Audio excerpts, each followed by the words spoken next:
buenas noches tengan todos nuestros amados, queridos televidentes, nuestros ajín, nuestros hermanos en Yeshua.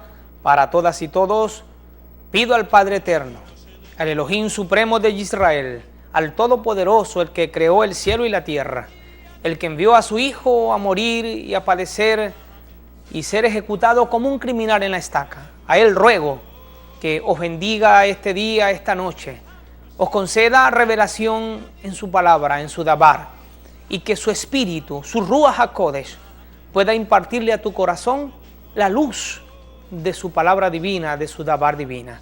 Así que para todos, para todas mis más emotivas palabras de bendición, de gratitud a todos los televidentes en las diferentes partes donde nos tropezamos, y sus buenas palabras, sus palabras de estímulo están en mi corazón, me instan a continuar aquí en pie, llevándole el mensaje revelador de la Escritura dentro del contexto originario y sagrado, como lo es el contexto hebraico. Quiero saludar muy especialmente a todos los hermanos, especialmente de la congregación Casa a su Nombre y a su Reino, la Quejilá Casa a su Nombre y a su Reino, la que por infinita misericordia del Eterno, no por tener virtudes de ningún tipo, el Padre me ha concedido estar al frente de ese gran rebaño de hombres y mujeres que temen al Padre de corazón.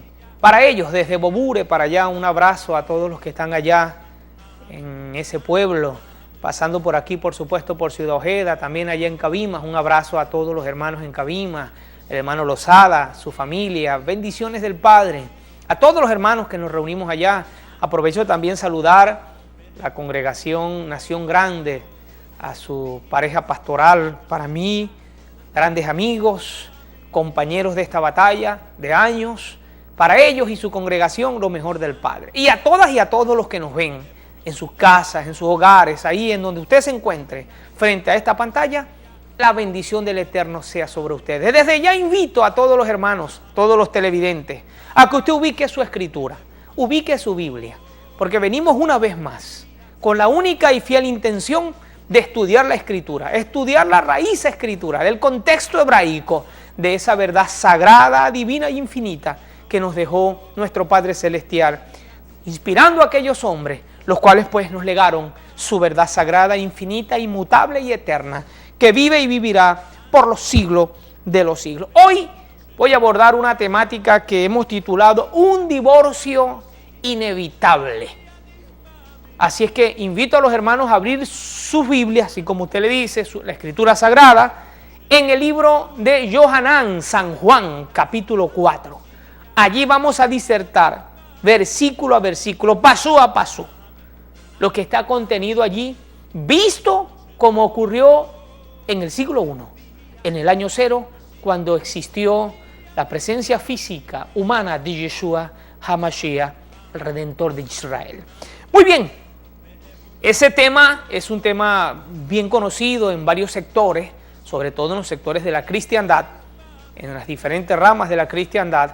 Es bien conocido y es conocido como el encuentro de Yeshua con la mujer de Samaria o de Shamrón, como deberíamos legítimamente decirlo. Y allí vamos a abordar una cantidad de detalles que yo quiero que usted ya ubique. San Juan, Yohanan, capítulo 4. Para ello, y antes de empezar los detalles de cada pasú, de cada versículo, vamos a tocar algunas generalidades que son necesarios tener presente para poder entender lo que está ocurriendo allí dentro del contexto original hebraico, sin salirnos de él, y poder entender lo que se está suscitando en ese encuentro memorable, histórico y trascendental de Yeshua con la mujer de Shamrón. Así es que lo primero que vamos a entender es que en el contexto escritural, es bien sabido de que en la mayoría de los casos, cuando la Escritura menciona a una mujer, es muy probable que esté hablando de un sistema religioso o en su defecto Israel. Y hay una palabra clave que tenemos que tener presente para entender el contexto escritural, lo que es un gentil. Esta palabra es una palabra que viene de la palabra goyim, que es la palabra hebrea correcta, y que quiero puntualizar el concepto y la definición porque ha tenido o ha sido objeto de tergiversación su sentido en muchos sectores, sobre todo de la cristiandad. Casi siempre cuando uno dice un gentil, estamos hablando de alguien que no es de Israel. Eso es cierto, pero eso no significa que no tenga sangre o descendencia israelí. Un goyín es, un gentil es aquel que ciertamente no nació en Israel, pero que es descendiente de una de las 10 tribus del reino del norte, de la casa de Efraín. Y eso es importante desde ya empezar a tenerlo presente, porque cuando hablamos de Efraín, obviamente que tenemos que remontarnos al libro de Bereshit, el primer contexto histórico que tenemos que tener presente para entender lo que está ocurriendo en Yohanan capítulo 4.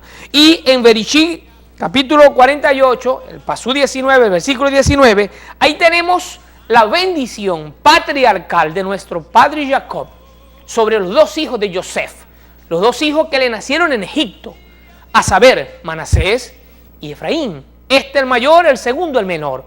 Cuando él trae para que nuestro padre Jacob les bendiga, usted puede revisar por favor con precisión Bereshit 48, 19, él intercambia las manos y suelta la bendición primogenitural sobre Efraín. Y leo, para que más o menos resumamos el contexto histórico. Mas su padre no quiso, cuando Yosef ve que él intercambia las manos, en el entendido que Jacob estaba viejo y tenía dificultad de visión, Yosef le quiere decir que cambie las manos, que le está poniendo la derecha al menor y la izquierda al mayor, lo que no es así en el común de las bendiciones patriarcales. Sin embargo, vean lo que dice nuestro padre Jacob. Mas su padre no quiso y le dijo, lo sé, hijo mío, lo sé. También él vendrá a ser un pueblo y será también engrandecido. Estaba hablando de Manasés, pero vean ahora cuando suelta la bendición sobre nuestro padre de descendencia de Efraín. Pero su hermano el menor, Efraín, vean, será más grande. Y esta grandeza es más que todo en número, en población, entre otras cosas. Será más grande que él, le dice, su descendencia. Y aquí está la palabra que invito a los hermanos que están citando la escritura, la están leyendo conmigo. Vean lo que dice, su descendencia será plenitud de la gente, plenitud de las naciones. Y aquí la palabra hebrea, Yehiyet Malob Agoyim, eso en hebreo se traduce también los melos Agoyim, es decir, la plenitud de los gentiles, frase bien particular, casi a lo largo y ancho de todas las epístolas de Shaul, Pablo, como usted le conoce. Y esto es importante, que cuando entendamos de ahora en adelante que estamos hablando de un gentil, en cualquiera de las epístolas de Shaul, estamos hablando de hebreos, o dicho mejor, descendientes de Efraín, descendientes de la casa de Efraín, del hijo menor de Yosef. De manera que no estamos hablando de un desprovisto de sangre hebraica. Y esto es fundamental, decisivo y determinante entenderlo de aquí en adelante y sobre todo cada vez que tengamos que estudiar cualquier incidencia de las escrituras. Si te repito, Bereshit, Génesis capítulo 48, versículo 19. Bien, continuamos entonces. Es importante hacer este aborde para poder entender lo que está ocurriendo, insisto, en Yohanan 4. Hay un contexto escritural, histórico, que no podemos desapercibir y que aquí hemos abordado, pero que tengo que traer a colación para los efectos de ubicarnos en el tema. Ese efecto, ese acto, es precisamente la división de los reinos. Usted eso lo encuentra de forma bien precisa en Primera de Reyes 12. Resumo de manera bien rápida para que entremos en el tema en cuestión.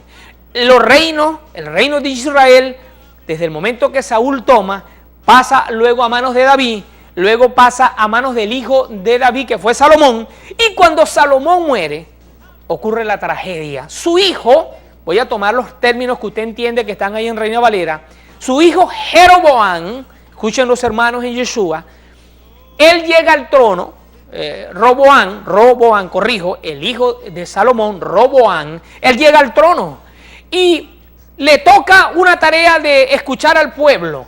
El pueblo le pide que le gobierne con mano dócil, que le gobierne con rectitud, que le gobierne bajándole los impuestos, que los gobierne de la mejor manera, aún mejor que su padre. Él llama a los ancianos, el cuerpo de ancianos que le rodeaba, y los ancianos le dijeron, escucha al pueblo, manéjalo con manos de seda. Si tu padre los castigó con escorpiones, tú no lo hagas. Si tu padre les cobró impuestos duros, tú no lo hagas. Él, no atendiendo esa voz, dice la escritura que consultó a los jóvenes que se habían criado con él en el palacio de su padre Salomón. Los jóvenes, por el contrario, le dan una orientación equivocada y le dicen, no, mira, gobiérnalos con mano fuerte. Si tu padre los castigó con vara, castígalos con escorpión. Si tu padre les cobró 2 impuestos, cóbrales 4. De manera que el hombre escucha a los jóvenes y decide unos días después volver a reunir a Israel en pleno y les da la noticia que les va a gobernar conforme los jóvenes le aconsejaron. Dice la Escritura, Primera de Reyes, capítulo 12, versículo 16 al 19, y sobre todo quiero puntualizar el versículo 19, cuando el rey Roboam dice esas palabras a Israel. Vean lo que dice el versículo 19. Israel ha estado en rebelión con la dinastía de David hasta el día de hoy. Decidieron darle la espalda y se dividió Israel en 2 casas.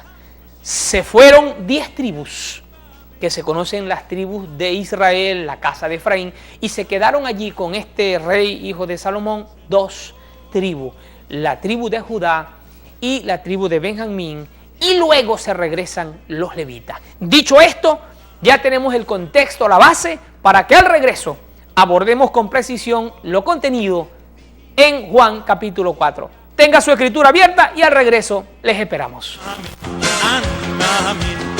באמונו שלמו בביאת המשיח אני מאמין